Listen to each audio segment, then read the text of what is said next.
మెదక్ జిల్లా వ్యాప్తంగా 9,994 కొత్త రేషన్ కార్డులు మంజూరయ్యాయని జిల్లా కలెక్టర్ రాహుల్ రాజ్ అన్నారు.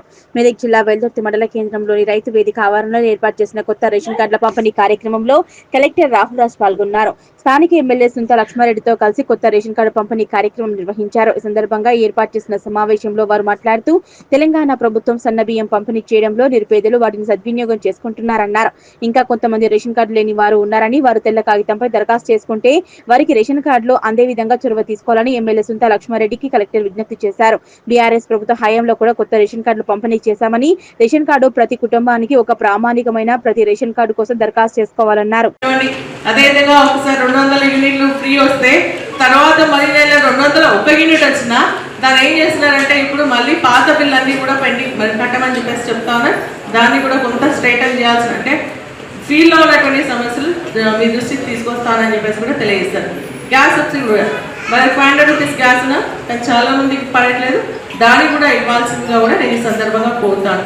సో ఇవన్నీ కూడా తప్పకుండా ప్రతి ఒక్క అర్హత ఉన్నటువంటికి రావాల్సినటువంటి అవసరం ఉంది అని చెప్పేసి కూడా నేను ఈ సందర్భంగా తెలియజేస్తూ, మరి ఇప్పుడు వర్షాకాలం వచ్చింది, పంటలు నాట్లు వేసుకుంటున్నారు, ఎక్కడ కూడా ఎరువుల కోత లేకుండా చూడాల్సినటువంటి అవసరం ఉంది అని చెప్పేసి కొంతమంది కావాలని కూడా మరి షార్టేజ్ ఇచ్చే ప్రయత్నం చేస్తున్నారు అంటున్నారు. ఎక్కడెక్కడో మరి ఇక్కడికి వచ్చి ట్రాన్స్పోర్ట్ చేస్తున్నారని వాళ్ళ పేపర్లో కూడా రావడం జరిగింది. కాబట్టి దాన్ని అరికట్టాల్సినటువంటి అవసరం ఉంది, ఎక్కడక్కడ నిఘా పెట్టాల్సినటువంటి అవసరం ఉంది. ఇక్కడ ఉన్న రైతులకు ఏంటంటే ఒక పాస్బుక్ ఒకటే సంచి ఒక యూరియా సంచి ఇస్తామంటున్నారంట. రైతులకు ఎంత అవసరం ఉంటే అంత ఇవ్వండి, ఎందుకంటే వాళ్ళు మళ్ళీ వేరే ఎక్కడో కొనుక్కోలేరు. మండల హెడ్ క్వార్టర్కి వచ్చో లేకుంటే గ్రామాల్లో ఏంటంటే అగ్రోస్కో లేకుంటే రైతు సేవా కేంద్రానికి వెళ్ళి తెచ్చుకుంటారు. కాబట్టి వాళ్ళు 2 ఎకరాలు వేసుకుంటారా 3 ఎకరాలు వేసుకుంటారా వాళ్ళకు ఆ యూరియా కానీ ఇంకా లేకుంటే కాంప్లెక్సెస్ ఏమైనా అవసరం కూడా ఇవ్వాల్సిందిగా నేను కోరుతా ఉన్నా. మొన్న ప్రభుత్వం ఏంటంటే మనకు సన్నోడు పండిస్తే 500 బోనస్ ఇస్తామన్నారు. మొన్న కొన్ని ఇవ్వడం జరిగింది, కొన్ని పెండింగ్ ఉన్నాయి. రైతులు ఏమేం చేసిందంటే ఈ యొక్క బోనస్ వస్తుంది కదా అని దొడ్డోట్లు వేసే కూడా ఈ యొక్క సన్నోడ్లు వేస్తే దిగుబడి తక్కువ వస్తుంది, అయినా కూడా 500 బోనస్ వస్తుంది కదా అని చెప్పేసి మరి ఎక్కువ సన్నోడ్లు వేయడం జరిగింది. ఇప్పుడు మన గ్రామాల్లో కూడా మనకు రేషన్ షాప్ ద్వారా కూడా మనకు సన్న బియ్యం ఇస్తున్నాం కాబట్టి అది మనకు అవసరం. కాబట్టి ఆ రైతులకు మరి డబ్బులు అయితే పడ్డాయి కానీ బోనస్ పడలేదు. కాబట్టి ఆ బోనస్ కూడా మరి తొందరగా ఇచ్చే విధంగా మరి ప్రభుత్వం దృష్టికి ఈ మండలంలో ఇట్లా వచ్చిందనే విషయాన్ని కూడా మీరు ప్రభుత్వం దృష్టికి తీసుకెళ్లాల్సిందిగా కూడా నేను మిమ్మల్ని కోరుతాను. మరి ఇంకా అన్ని పథకాలు కూడా ఏవైతే ఉన్నాయో మరి గ్రామాలలో కొన్ని రోడ్ల పరిస్థితి కూడా బాగాలేదు, తాగునీటి సమస్య వస్తూ ఉంది.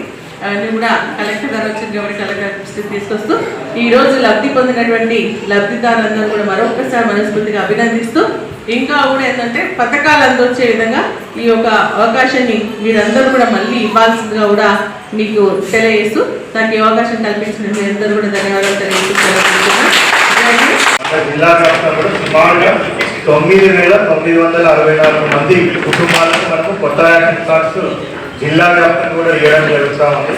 అదేవిధంగా మొత్తం మెంబర్ ఎడిషన్ అంటే కొత్తగా ఎవరైనా పెళ్లి చేసుకొని వచ్చినట్టయితే మరి వాళ్ళని ఆ కార్డులో ఇంక్లూడ్ చేయడం, అదేవిధంగా కొత్తగా పిల్లలు పుట్టినట్టు ఎవరైనా అయితే మరి వాళ్ళని ఆ కార్డులలో ఇంక్లూడ్ చేయడం. సో ఈ విధంగా ఆ కుటుంబంలో ఉన్న ఆ కార్డులను ఇంక్లూడ్ చేస్తారు. సో అవి మనం చూసుకున్నట్టయితే మెంబర్ ఎడిషన్స్ కూడా సుమారుగా 34,000 మంది కూడా మెంబర్ ఎడిషన్స్ చేయడం జరిగింది. మరి 34,000 కొత్తగా వచ్చిన 9,964 కార్డులు ఇవన్నీ కలుపుకుంటే సుమారుగా 45,000 కార్డులు 45,000 కుటుంబాలను మనం లబ్ధి చేకూర్చే విధంగా ఈ కొత్త రేషన్ కార్డులు ప్లస్ మెంబర్ ఎడిషన్స్ అనేవి చేయడం జరుగుతుంది. సో మీ అందరూ కూడా తెలుసు, ప్రభుత్వము 3 నెలలకు సరిపడా రేషన్ అంటే ఈ వర్షాకాలంలో ప్రజలు ఎవరో కూడా ఇబ్బంది పడకూడదనేసి 3 నెలలకు సంబంధించిన రేషన్ ఒకటేసారి మన జిల్లా వ్యాప్తంగా ఎవరైతే అర్హులు ఉన్నారో వాళ్ళందరికీ కూడా మొత్తం ఈ 3 నెలలకు సంబంధించిన రేషన్ ఇవ్వడం జరిగింది. అదేవిధంగా సన్న బియ్యం అనేది కూడా అందరికీ కూడా పంపిణీ చేయడం జరిగింది. సో ఈ సన్న బియ్యం పంపిణీ అనేది కూడా సో అందరి ఎవరైతే నిరుపేదలు ఉన్నారో ఎవరైతే రేషన్ కార్డు ఉన్నారో వాళ్ళందరికీ సన్న బియ్యం పంపిణీ చేయడం వల్ల మరి వాళ్ళందరూ కూడా ఆనందం వ్యక్తం చేసి అదంతా కూడా వాడుకోవడం జరుగుతూ ఉంది. సో ఇంతకుముందు దొడ్డు బియ్యం పంపిణీ చేసినప్పుడు చాలా మంది కూడా కంప్లైంట్స్ వస్తూ ఉంటాయి. సో మాకు కూడా అప్పుడు 6 కేసులు కూడా చాలా ముందేయాల్సి వస్తుంది. అంటే ఆ బియ్యం అంతా కూడా వేరే దగ్గర తరలిస్తూ ఉన్నారనేసి, దాన్ని రీసైకిల్ చేస్తూ ఉన్నారనేసి, దాన్ని ఇతర అవసరాలకంతా కూడా ఉపయోగిస్తూ ఉన్నారనేసి కూడా చాలా కంప్లైంట్స్ వస్తూ ఉంటాయి. సో చాలా మంది బెనిఫిషరీస్ కూడా సో కొద్దిమంది వాడుకునే వాళ్ళు, కొద్దిమంది వాడుకోకుండా కూడా దాన్ని వేరే వాళ్ళకి అమ్మేసేసి వాళ్ళ కూడా రీసైకిల్ చేయడం వల్ల ప్రభుత్వం కూడా చాలా ఇబ్బందులు పడే పరిస్థితి ఎక్కకుండా ఉంటుండే. సో అవన్నీ కూడా నిర్మూలించే విధంగా ఎప్పటి నుంచి అయితే మనం ఈ సన్న బియ్యం పంపిణీ చేస్తున్నామో సో అప్పటి నుంచి చాలా వరకు న్యూస్ పేపర్స్ అక్కడ కూడా మనం చూస్తూ ఉంటే బయట అంటే బహిరంగ మార్కెట్లో సన్న బియ్యం అమ్మకాలు కూడా చాలా మటుకు కూడా తగ్గిపోయినాయి. సో ఆ రేట్ కూడా చాలా మటుకు కూడా తగ్గిపోయినాయి అనేసి కూడా మనకి చాలా కూడా మనకి న్యూస్ వస్తూ ఉంది. అంటే ఏంటంటే వీళ్ళందరూ కూడా ఎవరైతే లబ్ధిదారులు ఉన్నారో వాళ్ళ ఆ బియ్యాన్ని అందరూ కూడా యూజ్ చేస్తూ ఉన్నారు, ఆ సన్న బియ్యం లబ్ధి పొందుతూ ఉన్నారు. కాబట్టి బయట సన్న బియ్యాన్ని కొనే వాళ్ళు ఎవరు కూడా లేకపోవడం వల్ల మనకి ఆ వేరే రేట్లు కూడా పడిపోయినాయి. అంటే అందరూ కూడా ఆంధ్రప్రదేశ్ సన్న బియ్యం యూజ్ చేస్తూ ఉంటారని కూడా మనకు అర్థమవుతూ ఉంటారు. సో అదేవిధంగా మనం చూసినట్టయితే మొత్తం మన జిల్లా వ్యాప్తంగా కూడా సో ఈ ప్రోగ్రామ్ని ప్రతి మండలంలో కూడా కంపల్సరీగా ఈ ప్రోగ్రామ్ ఒకటి పెట్టాలి. అక్కడ జిల్లా కలెక్టర్ కంపల్సరీగా హాజరు కావాలి. ఈ రేషన్ కార్డులు ఏవైతే మనం పంపిణీ చేస్తున్నామో సో ఎన్నో ఏళ్ళ నుంచి ఇది నిలిచిపోయింది ప్రాసెస్. మరి దీన్ని రిన్యూవల్ చేసి మరి చాలా మంది ప్రజావాణి కూడా వస్తూ ఉంటారు, మాకు 3 ఏళ్ళ నుంచి 4 ఏళ్ళ నుంచి కూడా మాకు రేషన్ కార్డ్స్ ఇవ్వలేదు, మరి మాకు ఎప్పుడు ఇస్తారని కూడా చాలా మంది అడుగుతూ ఉంటారు. మరి వాళ్ళందరికీ కూడా శాశ్వతంగా మనం పరిష్కారం చూపించే దిశగా ఈ రేషన్ కార్డ్స్ ఇస్తూ ఉన్నాం. కాబట్టి కంపల్సరీగా కలెక్టర్ ప్రతి జిల్లా కూడా ప్రతి మండలంకి కూడా హాజరు చేసి సో ప్రభుత్వ పథకాలు అన్నింటి వాటి గురించి కూడా ఆ ప్రజలకు అందరికీ కూడా వివరించి చెప్పాలా. ప్రభుత్వ పథకాలు ఏ విధంగా మనం ఇంప్లిమెంట్ చేస్తా ఉన్నాం, ఏ విధంగా ప్రజల వద్ద తీసుకెళ్తా ఉన్నాం, ఏ విధంగా అన్ని వర్గాల ప్రజలకు న్యాయం చేసే విధంగా ప్రభుత్వం ఏ విధంగా కృషి చేస్తుందని కూడా అందరికి చెప్పాలని కూడా ఆనరబుల్ చీఫ్ మినిస్టర్ గారు అందరు కలెక్టర్స్కి ఇన్స్ట్రక్షన్స్ ఇవ్వడం జరిగింది. మరి దాంట్లో భాగంగా ఆల్రెడీ మనం నర్సాపూర్ నియోజకవర్గంలో సో నర్సాపూర్ మండలం కానివ్వండి, కౌడిపల్లి, కూర్చాల, శిల్పించడం ఇవన్నీ కూడా చేసుకొని ఈరోజు మనం ఎల్లూరి మండలంలో కూడా మనం ఈరోజు మీటింగ్ పెట్టుకుంటా ఉన్నాం. మరి దీంట్లో మనం చూసినట్టయితే సో ఇప్పుడు ఈ రేషన్ కార్డుల ఇవ్వడమే కాకుండా సో ఇంతకుముందు ఎవరైతే మీ సేవలు అప్లై చేస్తున్నారో సో ఆ మీ సేవలు అప్లై చేసుకున్న వాళ్ళందరికీ కూడా మనము ఎంక్వైరీ చేసి ఎవరైతే ఎలిజిబుల్ ఉన్నారో వాళ్ళందరికీ కూడా ఈ ఫేజ్ లో మనం రేషన్ కార్డ్స్ చేయడం జరిగింది. అదేవిధంగా ఇంతకుముందు ఎవరైతే లాస్ట్ ఇయర్ ప్రజాపాలన అప్పుడు మనము గ్యారంటీ స్కీమ్స్ మీద కూడా అందరి దగ్గర నుంచి ఆప్షన్స్ తీసుకున్నాం. సో ఆప్షన్స్ తీసుకున్నప్పుడు చాలా మంది మన ఆప్షన్లో మనకి రేషన్ కార్డుకి సంబంధించి ఏం కూడా చిక్కు పెట్టడానికి లేదు. మరి మేము చాలా మంది ఎప్పటి నుంచో రేషన్ కార్డుల గురించి అప్లై చేసుకోలేక ఎదురు చూస్తూ ఉన్నామంటే మళ్ళీ అప్పుడు ప్రభుత్వం చాలా మంది దగ్గర నుంచి కూడా తెల్లకాగితం మీద ఒక ఫార్మేట్ ఇచ్చిన ఫార్మేట్ రూపంలో కూడా చాలా మంది అప్లికేషన్స్ కూడా తీసుకోవడం జరిగింది. అదేవిధంగా ఈ సంవత్సరం 26th జనవరి రోజు సో 26 జనవరి రోజు కూడా మనం ఒక 4 స్కీములు ఇంప్లిమెంట్ లాంచ్ చేసినప్పుడు కూడా అప్పుడు కూడా చాలా మంది మేము ఇంతకుముందు ఉన్న అవకాశాలలో ఎప్పుడు కూడా సద్వినియోగం చేసుకోలేకపోయినాం. మళ్ళీ మాకు ఇంకొక ఆపర్చునిటీ ఏంటంటే అప్పుడు కూడా మనము రేషన్ కార్డులకు సంబంధించిన దరఖాస్తులు అవన్నీ కూడా తీసుకోవడం జరిగింది. మరి ఇంతకుముందు ప్రజాపాలన అప్పుడు వచ్చినప్పుడు కానీ ఈ సంవత్సరం వచ్చినప్పుడు కానివ్వండి ఇవన్నీ కూడా మొత్తం మనము డిజిటైజ్ చేసి మొత్తం అవన్నీ కూడా ఎంక్వైరీ కూడా మనము చేస్తూ ఉన్నాం. అవన్నీ కూడా ఎంక్వైరీ చేసి కూడా చాలా మటుకు కూడా మనము ప్రభుత్వానికి పంపించడం జరిగింది. సో ఆనరబుల్ సీఎం గారు సో వీడియో కాన్ఫరెన్స్ తీసుకొని మా అందరికి కూడా ఏం ఇన్స్ట్రక్షన్స్ ఇచ్చినారంటే ఇది ఒక నిరంతర ప్రక్రియ. అంటే ఇది ఒక్క ఫేజ్ లాగా ఇచ్చేసేసి మళ్ళీ ఇంకొక 3-4 ఏళ్ళ తర్వాతనే వేరే వాళ్ళకి ఇస్తామనేది కాదు. ఇది ఒక నిరంతర ప్రక్రియ.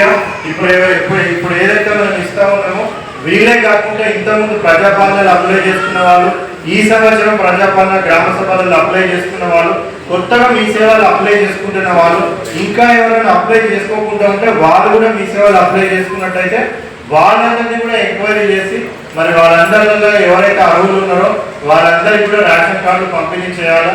లేకపోతే మెంబర్ ఎడిషన్స్కి ఎవరైనా అప్లై చేసుకున్నట్టయితే వాళ్ళందరికీ కూడా మెంబర్ ఎడిషన్స్ కూడా వేయాలనేసి కూడా అందరికీ కూడా మాకు అందరికీ కూడా ఇన్స్ట్రక్షన్స్ చేయడం జరిగింది. మరి దాంట్లో భాగంగానే ఈ రోజు మనం ఇక్కడ డిస్ట్రిబ్యూషన్ చేసుకోవడమే కాకుండా ఇంకా ఎవరైతే మిగిలిపోయి ఉన్నారో వాళ్ళందరూ కూడా ఎంక్వైరీ చేసి month by month phase by phase వాళ్ళందరికీ కూడా రేషన్ కార్డులు వచ్చే విధంగా కూడా మనం అంతా కూడా ఎంక్వైరీ టీమ్స్ అవన్నీ కూడా రెడీ పెట్టుకున్నాం. సో అల్టిమేట్గా మన గోల్ ఏంటి అనేసి అంటే ప్రభుత్వం ఒక ఉద్దేశం ఆ ఊరిలో కానివ్వండి, ఆ మండలంలో కానివ్వండి, మన రాష్ట్రం మొత్తంలో కూడా నిరుపేదలు ఎవరు కూడా ఖాళీ కడుపుతోనే పడుకోవడానికి వీలు లేదు. వాళ్ళందరికీ కూడా ఫైన్ రైస్ అంటే వాళ్ళందరూ కూడా మంచి సన్నబియ్యం రేషన్ కార్డులు ఇచ్చి వాళ్ళందరూ కూడా ఇవ్వాలి.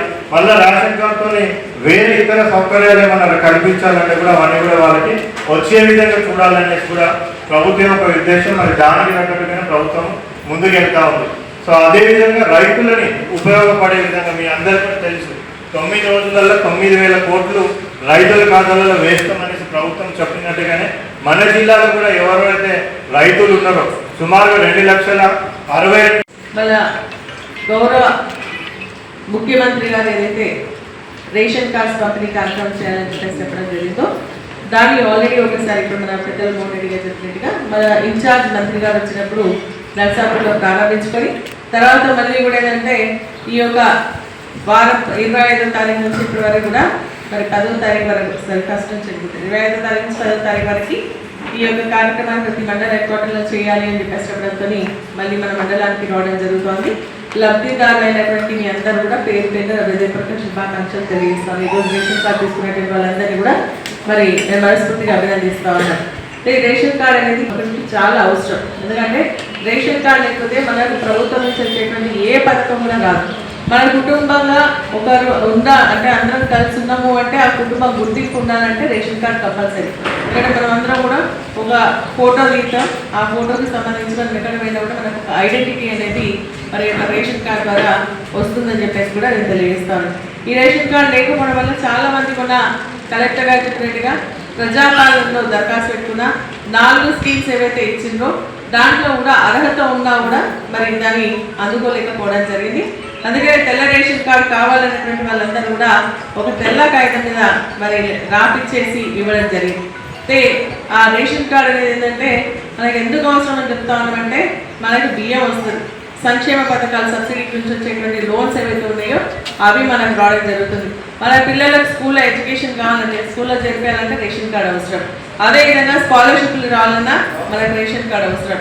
అదేవిధంగా మనకు సిఎంఆర్ఎఫ్ కావాలన్నా అంటే ఆరోగ్యం బాలికలకు సిఎంఆర్ఎఫ్ కావాలన్నా మనకు ఇది ఒకటి అవసరం. ఆరోగ్యశ్రీకి సంబంధించి రేషన్ కార్డు అవసరం. కాబట్టి ఇన్ని విధాలుగా అవసరం ఉన్నటువంటి రేషన్ కార్డు ప్రతి ఒక్క పౌరుడికి ఇవ్వాలన్న ఆలోచనతో ఏ ప్రభుత్వం అయినా కృషి చేయడం జరుగుతుంది.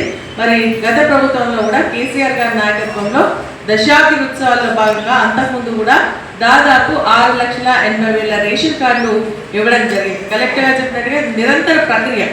ఎప్పుడైతే దరఖాస్తు చేసుకుంటామో ఆ దరఖాస్తు చేసుకుంటే ఇమీడియట్గా రేషన్ కార్డు ఇవ్వాల్సినటువంటి అవసరం ఉంది. మళ్ళీ ఈ ప్రభుత్వం వచ్చిన తర్వాత ఇప్పుడు ప్రారంభించడం చాలా సంతోషం.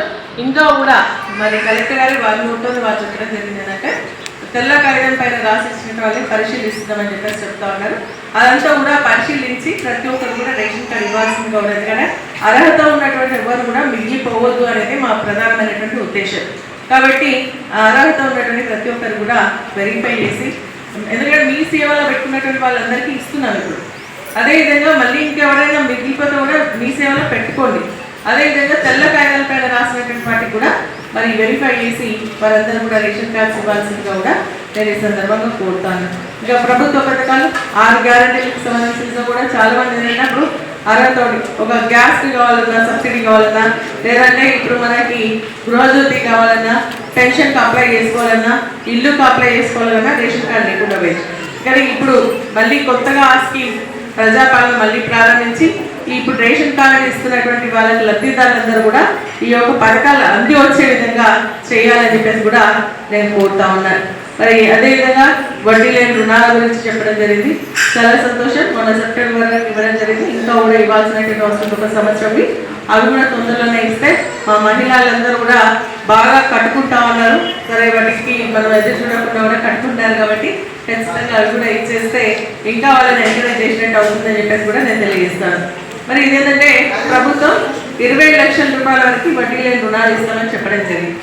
ఇప్పుడు కేవలం 5 లక్షల రూపాయల వరకు ఇస్తా ఉన్నారు. కాబట్టి అది కూడా 20 లక్షల వరకు పొడిగిస్తే మా సోదరి వాళ్ళందరూ కూడా లాభం అవుతుందని చెప్పేసి కూడా ఈ సందర్భంగా తెలియజేస్తా ఉన్నారు. మరి బస్సెస్ చాలా సంతోషం. మా అక్క చెల్లెలందరూ కూడా ఫ్రీగా బస్సు ఎక్కేసి మరి బయట ఎక్కడ అవసరం ఉంటే అక్కడికి వెళ్తా ఉన్నారు. కానీ దీనివల్ల ఏంటంటే చదువుకునేటువంటి విద్యార్థులకు కొంచెం ఇబ్బంది జరుగుతుంది. మొన్న మన ఎల్దుర్తిలో కూడా ధర్నా వేసి మన పిల్లలకి స్కూల్ బస్సులు వస్తలేవు కాబట్టి మరి స్కూల్కి వెళ్ళాలన్నా కాలేజ్కి వెళ్ళాలన్నా కొన్ని ఇబ్బంది జరుగుతుంది. ఆ రూట్స్లో బస్సు ఏమని చెప్పేసి చెప్తే కలెక్టర్ గారికి మొన్న కూడా చెప్పిన ఈ రూట్లో ఏంటంటే పల్లెవేలు బస్సులు ఉన్నాయి, స్కూల్కి సంబంధించి స్టూడెంట్స్కి సంబంధించిన బస్సులు ఉన్నాయి, అవి ఆపేయడం జరిగింది. దానివల్ల పిల్లలు స్కూల్స్కి కాలేజెస్కి వెళ్ళలేకపోతున్నారు. మరీ ముఖ్యంగా ఏంటంటే మన మెదక్ నుంచి ఎల్దుర్తి వరకు, ఎల్దుర్తి నుంచి మళ్ళీ తూప్రాన్ వరకు బస్సెస్ లేవు. మరి మీరు కూడా డిఏ గారికి ఇన్స్ట్రక్షన్స్ ఇచ్చి ఈ బస్సులు ఎక్కిస్తే చాలా మంది మెదక్ పోతారు, తూప్రాన్ పోతారు, నర్సాపూర్ కొంచెం తక్కువనే వస్తారు. కాబట్టి ఆ బస్సులు వేస్తే బాగుంటుందని చెప్పేసి కూడా నేను ఈ సందర్భంగా తెలియజేస్తా ఉన్నా. అంతేకాదు రైతు రుణమాఫీకి సంబంధించి కూడా మరి ప్రభుత్వం మరి 2 లక్షల వరకు చేస్తా అని చెప్పేసి ఏకకాలం చేసిన సరే 2 సార్లు చేసి 3 సార్లు చేసిన తర్వాత సంగతి కానీ మొత్తానికి అయితే రుణమాఫీ కొంతవరకు అయింది. ఇంకా కూడా మీరు చెప్పినట్టుగా సొసైటీలే కాదు మామూలుగా కూడా కొంత పెండింగ్ ఉన్నాయి. 2 లక్షల పైన ఉన్నటువంటి వాళ్ళు కూడా డబ్బులు కట్టుకున్నారు కానీ ప్రభుత్వం 2 లక్షల వరకు ఇస్తుంది. కాబట్టి నేను మీ ద్వారా లీడ్ బ్యాంక్ మేనేజర్ గారికి ఇన్స్ట్రక్షన్స్ ఇవ్వండి. 2 లక్షల పైన ఉన్నటువంటి వాళ్ళకి రుణమాఫీ అవుతలేదు కాబట్టి వాళ్ళు ఏంటంటే భార్య మెడలో ఉన్నటువంటి పుస్తకాలు గిరిగి పెట్టుకొని తీసుకొచ్చింది మాకు రుణమాఫీ అవుతుందని, లేదంటే ఇంకా ఎక్కడో అప్పు తెచ్చి ఈ అప్పు తీరుతుంది కదా అని తెచ్చింది. కాబట్టి 2 లక్షల పైన ఉన్నటువంటి వాళ్ళకి ఏదైతే డబ్బులు కట్టిందో తిరిగి వాళ్ళకి వాపస్ ఇప్పించాల్సిందిగా కోరుతా ఉన్నా. ఇంకా అర్హత ఉన్నటువంటి ప్రతి రైతు కుటుంబాన్ని కూడా ఈ యొక్క రుణమాఫీ వర్తించాల్సినటువంటి అవసరం ఉంది. కాబట్టి వారిని కూడా ఐడెంటిఫై చేయండి. ఎందుకంటే మీరు కొన్ని టెక్నికల్ ప్రాబ్లమ్స్ అంటున్నారు కాబట్టి ఆ టెక్నికల్ ప్రాబ్లమ్స్తో ఉన్నటువంటి వాళ్ళందరినీ కూడా ఐడెంటిఫై చేయండి. ఇంకా గ్రామాల్లో ఇంకా కొంతమంది మిగిలిపోయి ఉన్నారు, వాళ్ళందరూ కూడా రుణమాఫీ ఇవ్వాల్సిందిగా కూడా నేను ఈ సందర్భంగా ప్రభుత్వం దృష్టికి తీసుకొస్తాను త్రూ కలెక్టర్ అని చెప్పేసి కూడా నేను ఈ సందర్భంగా తెలియజేస్తా ఉన్నా. అంతేకాకుండా ఇంకా చాలా ఉన్నాయి మనం చెప్పుకోవాలంటే. మరి ఈరోజు నేను అది చెప్పేది ఏంటంటే ప్రతి పథకం నిరుపేదలైనటువంటి ప్రతి ఒక్కరికి అందాల్సినటువంటి అవసరం ఉంది. ఆ విధంగా మరి నియోజకవర్గానికి సంబంధించి ఎక్కడ ఏ సమస్య ఉన్నా కూడా ఒక ప్రతినిధిగా మీ అందరు గెలిపించినటువంటి ప్రతినిధిగా ప్రతిపక్షంలో ఉన్నా మరి తప్పకుండా మీకు అందించడానికి నా సాయశక్తిగా కృషి చేస్తాను. అటువంటి సహకారం మరి మనకు ప్రభుత్వం నుంచి కూడా రావాలి. అదేవిధంగా స్థానికంగా ఉన్నటువంటి అధికారులు కూడా సహకరించాల్సినటువంటి అవసరం ఉంది అని చెప్పేసి కూడా నేను ఈ సందర్భంగా తెలియజేస్తాను. గృహజ్యోతికి మీరు చెప్పడం జరిగింది. నిజంగా రేషన్ కార్డు లేకపోవడం వల్ల కొంతమంది గృహజ్యోతి రావట్లేదు. ఇప్పుడు రేషన్ కార్డు వచ్చింది, మళ్ళీ వాళ్ళకి అప్లై చేసుకునే